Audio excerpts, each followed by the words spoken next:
Karena PAN itu partai artis nasional. Partai artis nasional. Oke.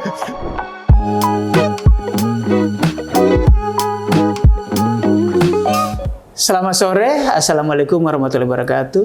Salam sejahtera untuk kita sekalian. Om Swastiastu, Namo Buddhaya, salam kebajikan. Bersama saya Domo Ambarita, Wakil Direktur Pemberitaan Tribun Network, pemimpin redaksi Warta Kota. Tribuners yang terhormat dan pemirsa Warta Kota, sore ini kita akan bincang-bincang terkait politik. Tribuners tahu bahwa ini adalah hari kedua kampanye pemilu serentak, pemilu legislatif, dan pemilihan presiden yang akan diselenggarakan pada tanggal 14 Februari akan datang, bertepatan dengan Hari Kasih Sayang, Valentine Days. Hari ini kita akan bincang-bincang dengan politisi GAEK. Beliau adalah wakil. GAEK itu bukan berarti tua. Banyak juga yang muda sudah perasaan tua. Beliau adalah Mas Pipa Yoga Mauladi, Wakil Ketua Umum DPP Partai Amanat Nasional, Partai PAN nomor urut 12. Dan beliau calon legislatif dari daerah pemilihan Jatim 10 dari wilayah Lamongan dan Gresik. Mas Yoga ini pernah duduk di Senayan 2 periode, 2009-2014, 2014-2019. Beliau juga malang melintang di dunia organisasi, pernah Himpunan Mahasiswa Islam di Denpasar, Bali, kemudian PBHMI di Jakarta tahun 97, lalu pernah juga di organisasi Komite Nasional Pemuda Indonesia KNPI. Langsung saja kita ke Mas Yoga. Selamat sore Mas Yoga. Selamat sore. Apa kabar Mas? Sehat, alhamdulillah. Alhamdulillah. Ya. Mas Yoga, ini hari kedua kampanye. Kemarin kampanye pertama. Sudah kampanye kah? Untuk di Dapil secara fisik belum, karena kami di DPP mempersiapkan segala sesuatu untuk internal Partai Amanat Nasional, dan yang kedua untuk kebutuhan tim kampanye nasional Prabowo Gibran, kita sudah siap semuanya. Jadi kemarin hanya kampanye di TV saja. Oke. Kampanye di TV untuk capres atau untuk partai? Untuk capres. Oh, untuk capres ya. Oke. Kita kalau begitu kita awali dari kampanye untuk partai. Mas Yoga, ini mungkin tidak valid, nanti silakan dicek data terkini. Sampai Agustus lalu, berarti 4 bulan lalu, beberapa lembaga survei atau konsultan politik mengidentifikasi beberapa partai yang terdaftar di KPU untuk peserta pemilu 2024, ada 4 yang disebut tidak lolos atau rentan lolos. Salah satunya PAN. Yang lainnya P3, Perindo, PSI. PSI kita tahu sudah meng-hire ketua umum baru, putra bungsunya Pak Jokowi, Kaisang. PAN, apa yang dilakukan supaya lolos? Atau mungkin adakah data, itu nggak benar? Silakan.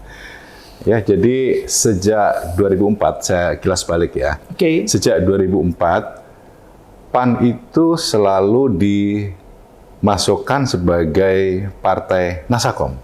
Apa itu? Partai yang nasibnya 1 koma.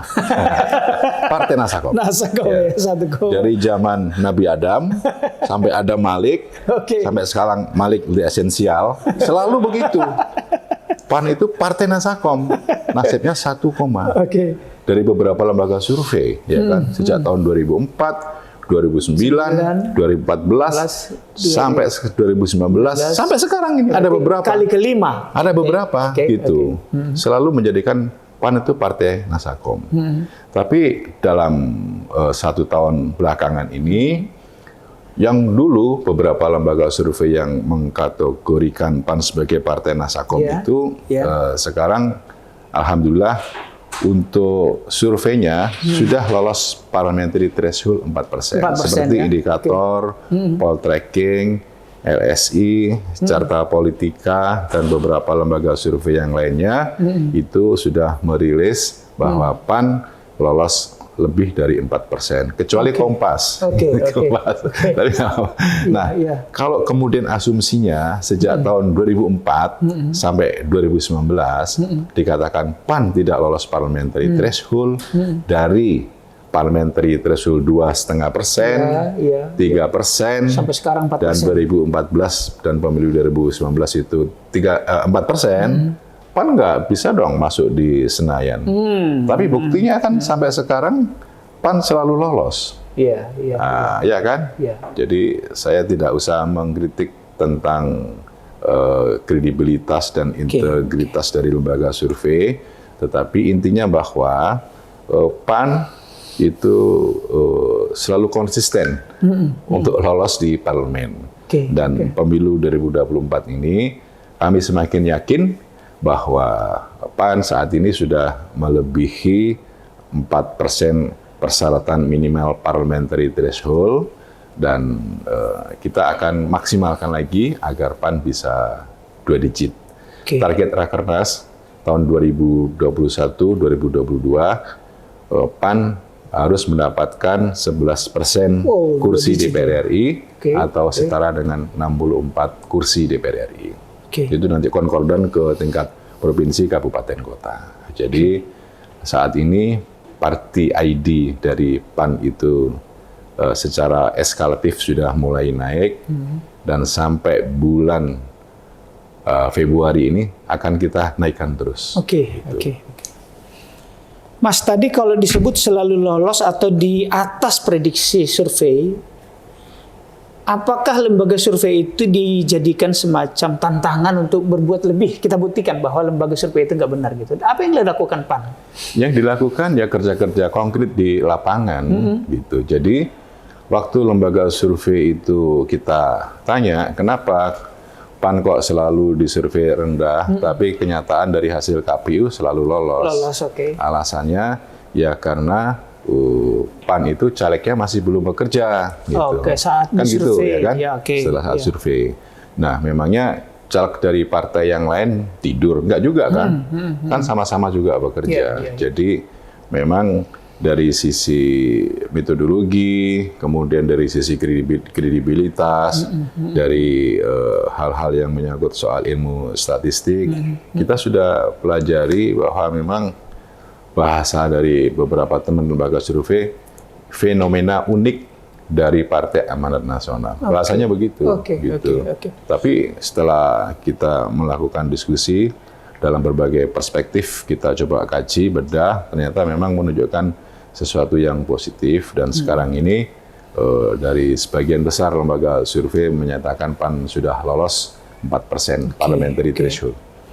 Mas Yoga, kita tahu sejarahnya PAN ini sangat erat hubungannya dengan Muhammadiyah. Apakah itu mungkin juga pengaruh karena Muhammadiyah jadi ideologis dan mereka sangat erat, tidak mudah berpaling ke partai lain?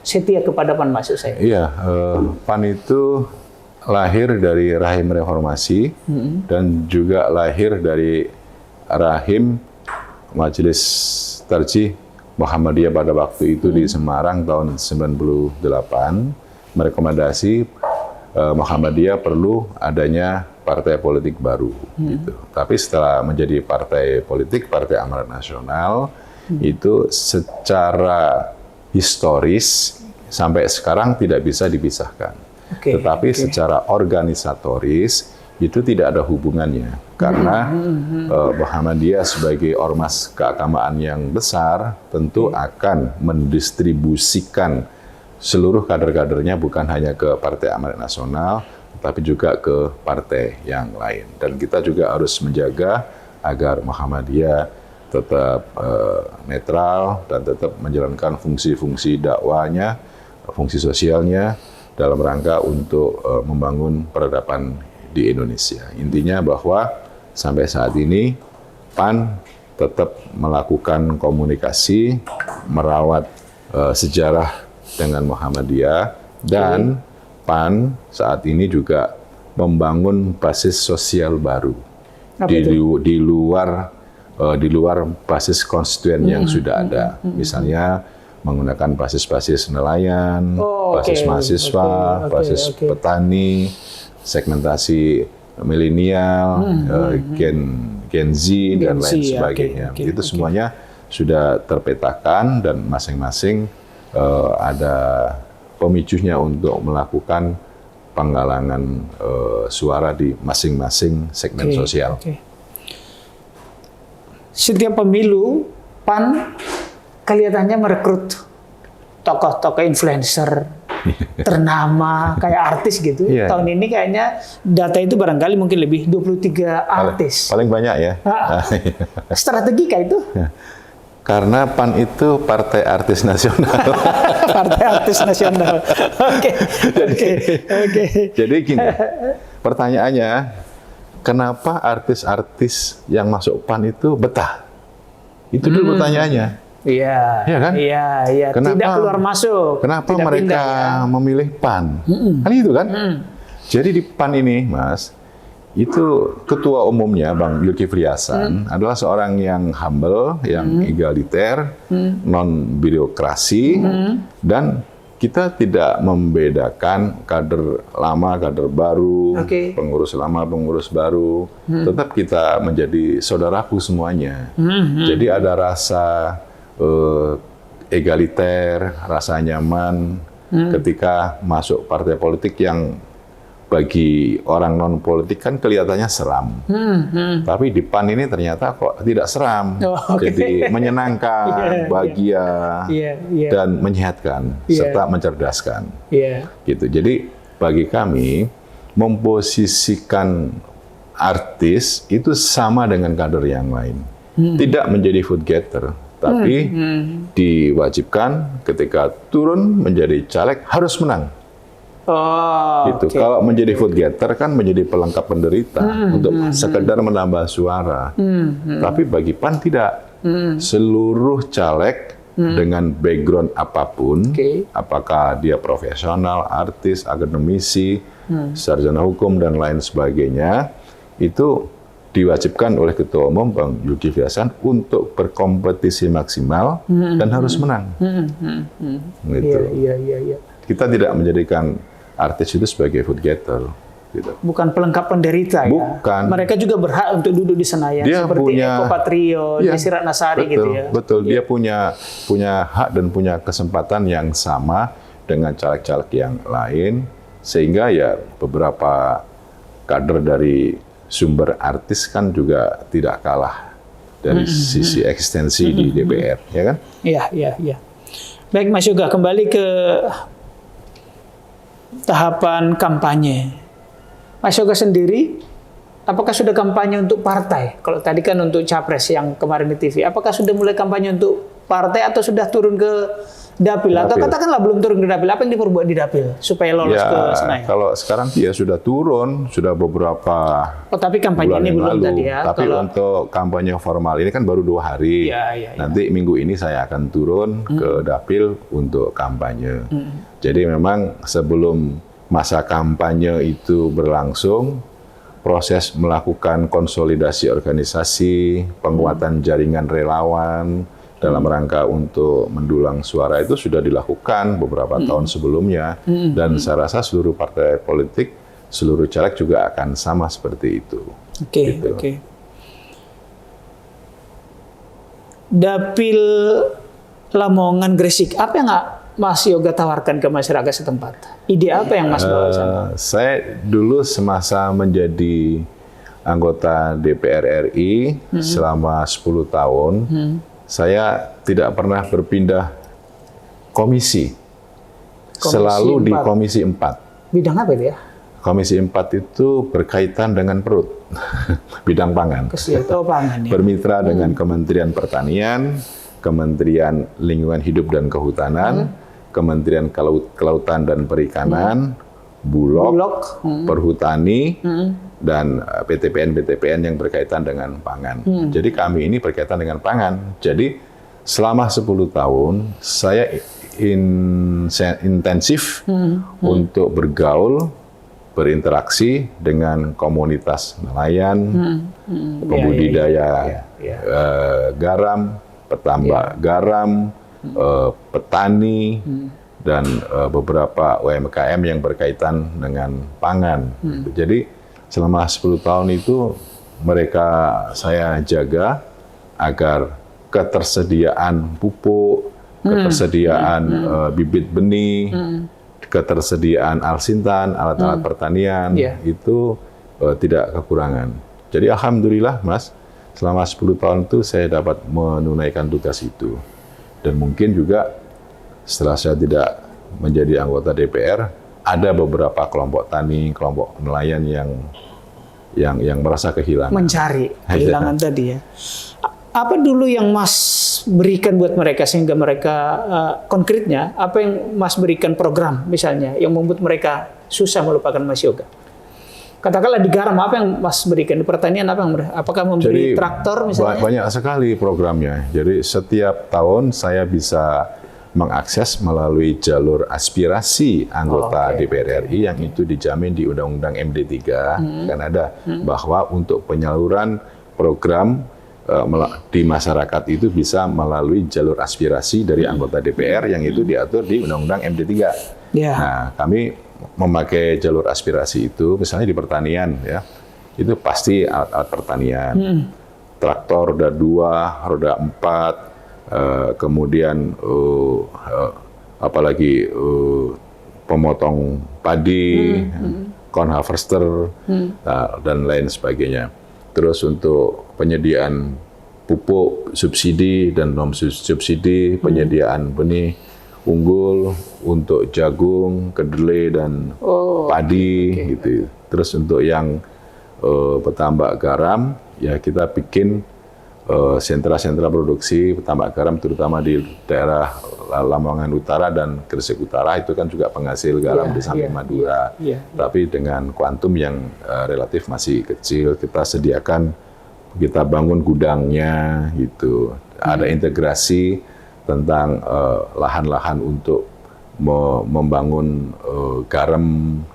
Terus banyak sekali sih perikanan, kehutanan, kita membangun bagaimana memberdayakan masyarakat desa, masyarakat desa hutan. Di hutan itu kan ada masyarakatnya yang punya lembaga masyarakat desa hutan. Mereka kerjasama dengan perhutani, mencocok tanam, kita bantu untuk bibit jagungnya, bantu pupuknya, gitu. Tentunya seluruhnya melalui program dari dana APBN. Dan semuanya itu saya lakukan selama 10 tahun.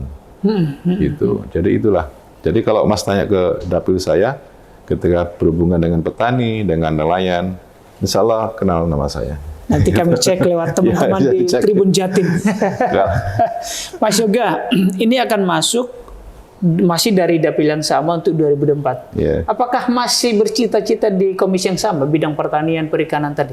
Atau mau coba yang lain? Kalau nanti saya masih ingin di situ, tapi tergantung kepada penugasan partai. Karena background saya ini kan saya S1-nya Fakultas Kedokteran Hewan, Universitas Udayana, Bali. Jadi Bali di sana kuliah sambil holiday tiap hari. Nggak perlu itu ya. Bali banyak libur. Oke, baik. Mas Yoga, kita tahu bahwa pemilu 2004 itu pemilihnya didominasi anak muda. Dari 202 jutaan jumlah pemilih, sekitar 113 juta adalah generasi Z dan X atau kombinasi milenial dan Z, 56%. Apa program PAN untuk anak muda? Juga programnya Mas Yoga di Dapil. Iya, jadi kalau dulu PAN itu membuat program, apa mau kita? Maunya PAN, maunya pengurus. Apa maunya pengurus. Oke. Tapi sejak Bang Zulkifli Hasan menjadi ketua umum, kita melakukan riset dan ternyata seluruh program PAN itu berdasarkan hasil riset. Apa maunya pasar, apa maunya konstituen, itu kita elaborasi, tapi tetap untuk ideologi politik, platform partai, itu selalu menjadi landasan dalam setiap program-program. Makanya dalam beberapa bulan atau beberapa tahun, awal-awal tahun ini kan kita sudah merasakan adanya sebuah getaran program PAN yang berbeda toh dengan sebelumnya. Ya kan? Iya. Termasuk Sampai- lagunya ya. Termasuk lagu PAN-PAN sampai anak kecil pun juga tahu kan. Anak saya tahu itu. Harus padahal dia belum punya hak politik karena masih SMP ya. Ya, Iya. itu sangat viral kan, sangat viral. Jadi kita di samping tetap merawat, membina basis konstituen yang sudah ada, kita juga memfokuskan kepada pemilih kaum milenial dan Gen Z yang 56% itu, dan banyak program, misalnya program untuk mendekati mereka dengan cara, bahasa, gaya, dan metode mereka. Di PAN ini ada Blue Squad. Blue Squad.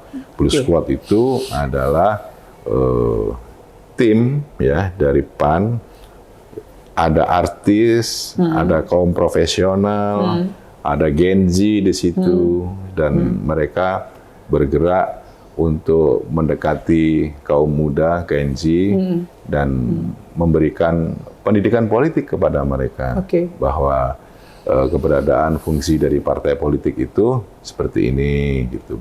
Segregasi kepentingan, seleksi kepemimpinan, menyerap aspirasi. Jadi jangan tabu dengan politik. Jadi bagi yang muda-muda untuk berorientasi masuk ke wilayah politik. Gitu. Blue Squad, blues itu berarti dari warna biru ya, warna PAN ya. Warna PAN. Oke, baik.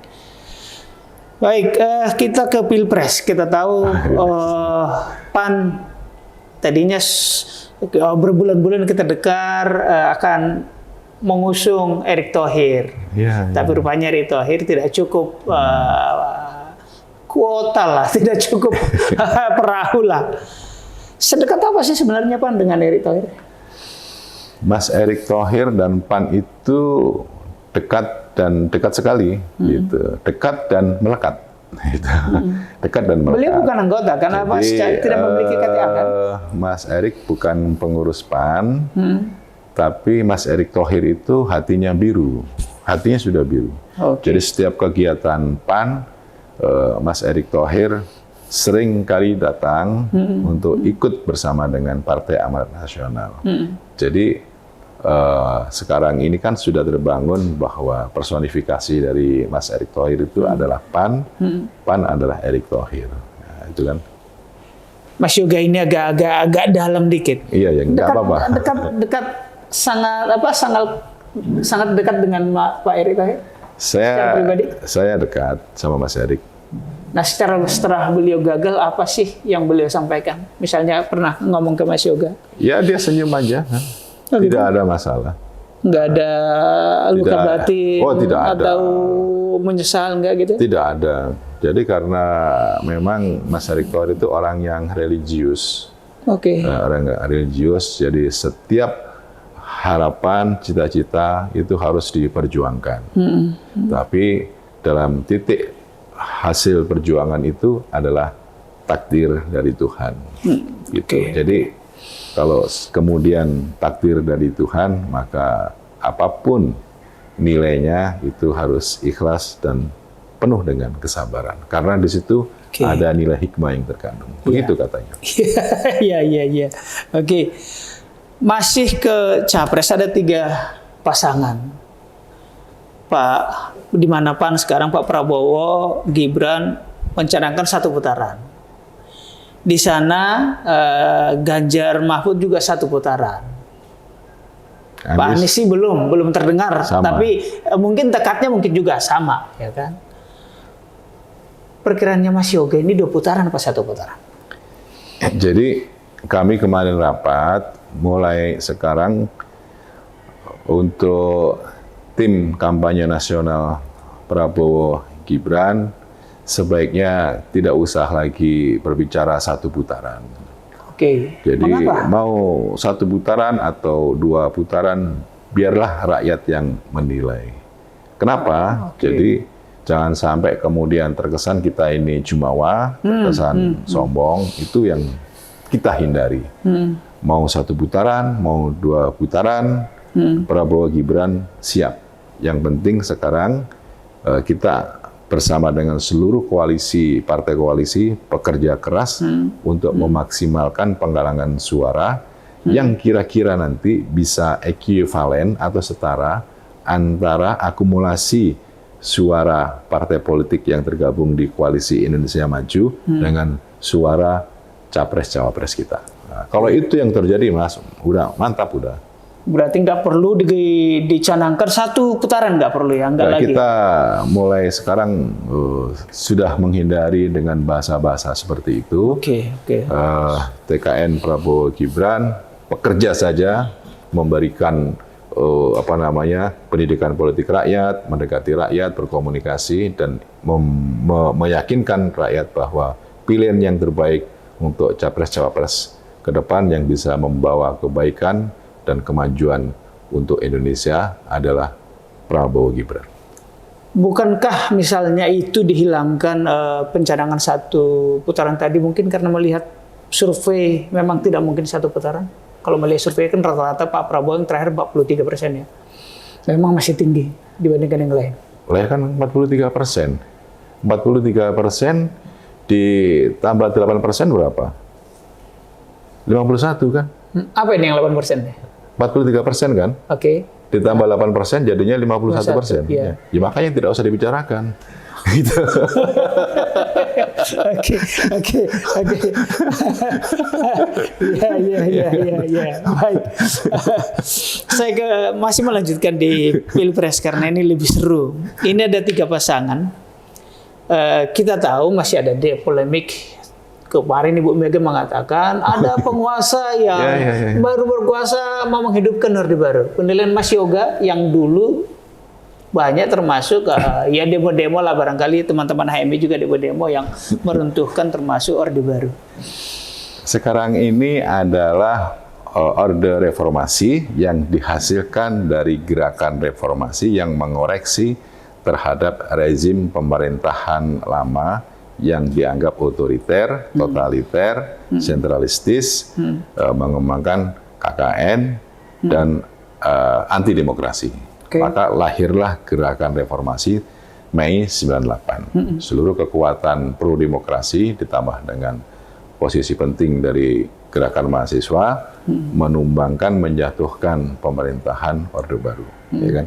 Sekarang sudah berlanjut menjadi Orde Reformasi, jadi sudah tidak bisa lagi nengok ke belakang, tidak bisa lagi setback untuk menjadikan pemerintahan sekarang dan ke depan itu menjadi pemerintahan yang sentralisme, yang otoritarianisme, yang mampu melakukan intimidasi, aneksasi, intervensi dengan rakyat. Tidak bisa lagi. Jadi sekarang ini seluruh cabang-cabang kekuasaan versi Montesquieu itu kan sudah ada tugas pokok dan kewenangannya. Jadi seluruh lembaga-lembaga negara ini sudah dalam proses pelembagaan secara eskalatif. Mereka bekerja sesuai dengan mekanisme demokrasi. Biarlah nanti mekanisme demokrasi yang akan menentukan terhadap proses-proses yang terjadi di masyarakat. Yang kedua, sekarang ini kesadaran politik rakyat kan semakin tinggi, ditandai dengan keberadaan media sosial. Jangan lupa, media sosial itu adalah sebagai alat kontrol yang mengawasi kebijakan negara. Dan itu organik sifatnya, tidak bisa direkayasa. Natural. Yang ketiga, soal kekuatan civil society. Jadi kekuatan civil society itu adalah kekuatan di luar non-negara, di luar negara yang punya fungsi untuk melakukan kritik terhadap negara yang dia bersifat independen, dan itu menjadi kekuatan yang dahsyat untuk melakukan checks and balances dalam proses demokrasi. Bayangkan, Mas, dengan kondisi seperti itu, apakah mungkin kembali kita ke pemerintahan Orde Lama atau Orde Baru? Ya nggak mungkin. Tidak akan mungkin bisa seperti itu.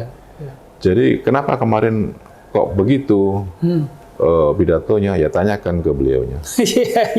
Baik. Oke, baik. Mas Yoga, kita bercermin ke 2019 di mana ada polarisasi antara lain membawa isu agama, aliran politik. Harapan Mas Yoga pada pemilu 2024 itu masih perlukah dibawa atau seperti apa mestinya? Partai Amanat Nasional menentang politik identitas.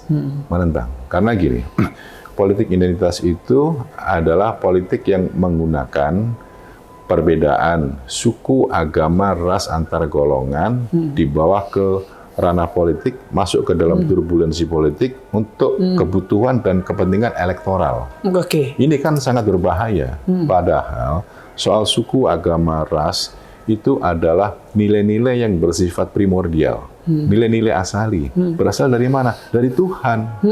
Dari Tuhan.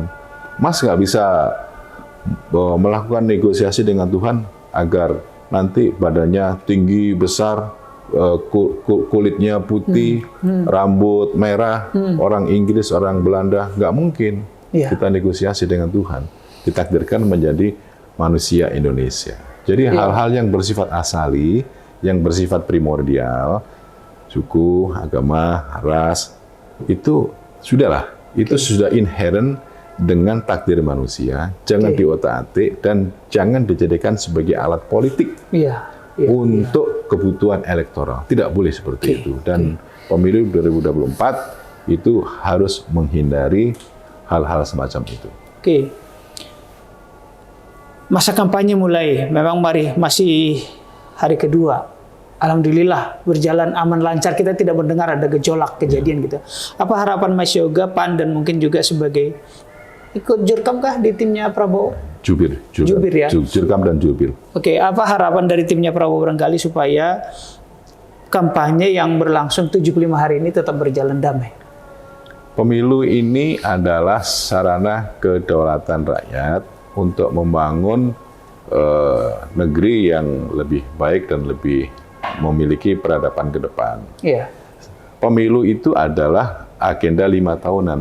Setiap 5 tahun kita akan bertemu dengan pemilu. Dengan konfigurasi politik yang berbeda-beda. Jadi tidak usah marah-marah, ya kan? Tidak usah menyebarkan hoax, menyebar kebencian. Kita memaknai pemilu ini sebagai kompetisi persahabatan yang langsung, umum, bebas, rahasia, jujur dan adil, aman, nyaman, menggembirakan dan mencerdaskan. Gitu. Jangan sampai karena perbedaan pilihan kemudian kita menjadi tidak cerdas gitu loh. Proses pencerdasan itu penting buat kemajuan demokrasi ke depan. Mungkin perlu pesan khusus ke akar rumput, Mas. Karena kita tahu 2014-2019 itu begitu mengkristal. Tetangga dan permusuhan. Tapi begitu 2019, Pak Prabowo masuk ke kabinet damai. Tapi yang di bawah ini kan masih belum. Mungkin ada imbauan khusus kepada akar rumput. Boleh berbeda politik barangkali. Boleh berbeda pilihan partai, pilihan calon presiden dan calon wakil presiden, tapi jangan menghilangkan nilai persahabatan, nilai kekeluargaan, nilai kekerabatan, dan nilai sebagai manusia Indonesia. Baik, ini segmen terakhir. Mas Yoga kan aktif mulai dari mahasiswa, lalu kepemudaan, HMI, KNPI. Seberapa bermanfaat organisasi buat karir politik? Hari ini dan ke depan saya merasakan sangat bermanfaat karena yang dibicarakan, yang diutarakan di dalam organisasi ekstra kampus itu adalah pendidikan humaniora, di mana pendidikan humaniora di kampus-kampus formal itu sedikit, gitu. Kampus sebagai penelitian pengembangan, kemudian apalagi pendidikan dan sarana pengabdian masyarakat, Tridharma perguruan tinggi itu masih kurang, yaitu aspek humanioranya. Jadi aspek humanioranya itu menjadi penting dan itu bisa kita pelajari di organisasi-organisasi pemuda, mahasiswa, dan organisasi yang lain dalam rangka apa? Untuk lebih menyempurnakan ilmu-ilmu kita. Kalau di fakultas kan kita sifatnya fakultatif akademis ya. Akademis. Nah, kalau dengan organisasi itu sifatnya lebih komprehensif. Misalnya, jadi leadership, public speaking. Jadi soal leadership juga. Jadi cara berpikir yang fakultatif, spesialistis yang didapatkan di kampus itu ditambah dengan pikiran yang universal dan komprehensif, ada nilai leadership di situ, ada banyak sekali ilmu-ilmu yang kita dapatkan, itu akan memberikan pencerahan bahwa pendidikan seperti ini loh yang sesuai dengan Undang-Undang Pendidikan Nasional itu, yaitu mencetak manusia Indonesia seutuhnya yang beriman, cerdas, inovatif, dan bertakwa dan cinta tanah air. Berarti untuk Gen Z sekarang pun yang sudah akrab dengan device segala macam itu masih tetap perlu organisasi ya? Kalau menurut saya masih tetap, karena organisasi itu kan kita bisa belajar untuk menjadi manusia sosial. Kita ini manusia sosial, bukan manusia robot, bukan manusia individu, perlu dengan orang lain, perlu interaksi, perlu komunikasi, dan itu menurut saya hal yang penting untuk ke depan. Jangan sampai kemudian menjadikan Gen Z ini memiliki faham individualisme ya, dengan menghilangkan kolektivisme sebagai manusia Indonesia. Ini penting. Baik. Mas Yoga, saya terlupa satu. Dalam beberapa debat atau diskusi, Mas Gibran relatif menghindarkah, tidak hadirkah? Tadi Mas Yoga sebagai jubir. Apa sebenarnya yang terjadi? Menghindar atau memang karena ada kesibukan lain? Tidak menghindar, karena memang Mas Gibran kan saat ini masih wali kota. Oke. Jadi ya bisa maksimal itu hari Jumat, Sabtu, Minggu. Tapi nanti akan ada masanya hal-hal yang menyangkut soal perdebatan, diskusi di forum-forum itu pasti akan ada masanya. Tenang saja. Oh, jadi sengaja dia menahan diri ya? Oke, baik. Terima kasih Mas Viva Yoga Mauladi, Wakil Ketua Umum PAN dan caleg dari Dapil 10 Jawa Timur. Tribuners dan pemirsa Warta Kota, itu bincang-bincang kita sore ini. Semoga bermanfaat sebagai edukasi politik. Ingat, 14 Februari hari pencoblosan. Jangan tidak hadir ke TPS. Sebab semua produk yang Anda nikmati, jalan raya, mobil, itu adalah hasil politik. Itu dari saya, Domo Berita, Wakil Direktur Pemberitaan Tribun Network, pemimpin redaksi Warta Kota, pamit undur diri. Wassalamualaikum warahmatullahi wabarakatuh. Om Santi Santiom. Terima kasih Mas Yoga. Jangan lupa subscribe ya.